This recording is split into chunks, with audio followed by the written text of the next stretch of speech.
Good morning, guys. Ẹ má bínú pé ó tó ọjọ́ mẹ́ta. Sinimá tuntun ta ní láti wò. Òun ni àkọlé ẹ̀ jẹ́ Àkúdà. Gẹ́gẹ́ bí ẹ̀yin náà ṣe mọ̀ pé ó ti pẹ́ tí a ti mú sinimá tuntun wá sí etí ìgbọ́ yín. Ṣùgbọ́n ní báyìí, mo fẹ́ kẹ́ ẹ tara ṣàṣà kẹ́ ẹ lọ wo sinimá Àkúdà.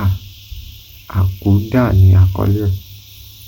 Ẹ dẹ̀ máa rí wò lórí Yetunde Barnabas YouTube channel. Sinimá yìí sinimá tó rẹwà púpọ̀ ni. Gẹ́gẹ́ bí ẹ̀yin náà ṣe mọ̀ pé sinimá tó bá ti wá látọwọ́ Yetunde Barnabas, sinimá tó ta lẹ́nu ni. So nínú sinimá yìí àwọn jàǹkànjàǹkàn òṣèré náà lè máa bá ń bẹ̀, bíi Ìtẹ̀lẹ̀ The Icon Ibrahim Yekini. Èyí náà lè ra àwọn iṣẹ́ tó jáde látọwọ́ Ibrahim Yekini lẹ́nu ọjọ́ mẹ́ta yìí, Kọ́lé Oṣó, Abániṣẹ́tẹ̀ àti bẹ́ẹ̀ bẹ́ẹ̀ lọ.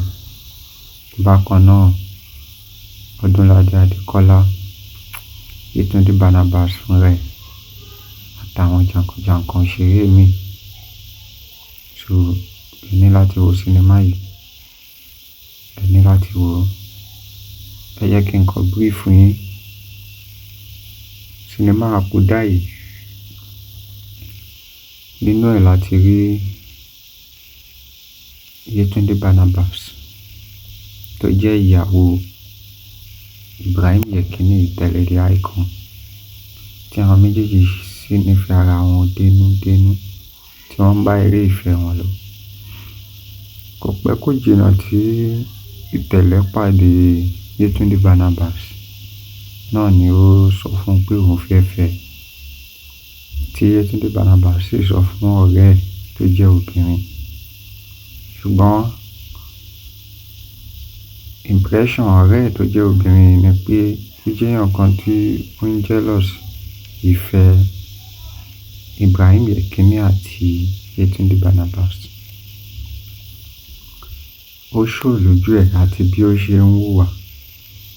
Báyìí ni Yetunde Barnabas ṣe sọ fún pé ó wù òun kí ó pàdé ọ̀rẹ́kùnrin òun ìyẹn Ibrahim Ìtẹ̀lẹ̀ The Icon. Tọ́rẹ́ náà sì dá lóhùn pé inú òun á dùn kí òun bá pàdé.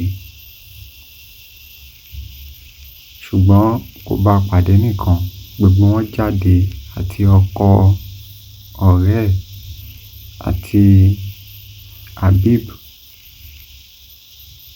Alagbe tóun jẹ́ ọkọ ọ̀rẹ́ ẹ̀ àti arákùnrin mìíràn pẹ̀lú ìyàwó ẹ̀, tí gbogbo wọn jáde tí wọ́n lọ ṣe fàájì ní orí omi.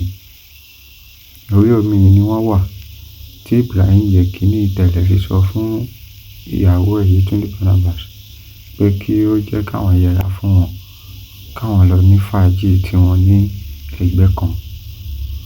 Ṣùgbọ́n obìnrin yìí tó jẹ́ ọ̀rẹ́ Yetunde Barnabas ni ó lọ ń yọjú wo ohun tí wọ́n ń ṣe, tí ó sì padà wá sọ fún ọkọ ẹ̀ pé àfi káwọn náà ṣe fàájì lórí omi, tí ọkọ ẹ̀ sì sọ fún un pé àṣẹ kò mọ̀ pé ìta ni àwọn wà ní. So sinimá yìí ń lọ bẹ́ẹ̀ tó fi di wípé gbogbo wọn gbà láti gbé inú ilé kan fún bíi wákàtí kan jù bẹ́ẹ̀ lọ, tí wọ́n oníkálùkù àwọn couples yìí tí wọ́n sì mú yàrá ọ̀tọ̀ọ̀tọ̀. Ṣùgbọ́n kí làwọn nǹkan tó padà ṣẹlẹ̀ nínú sinimá yìí, àfi kẹ́ ẹ wò ó.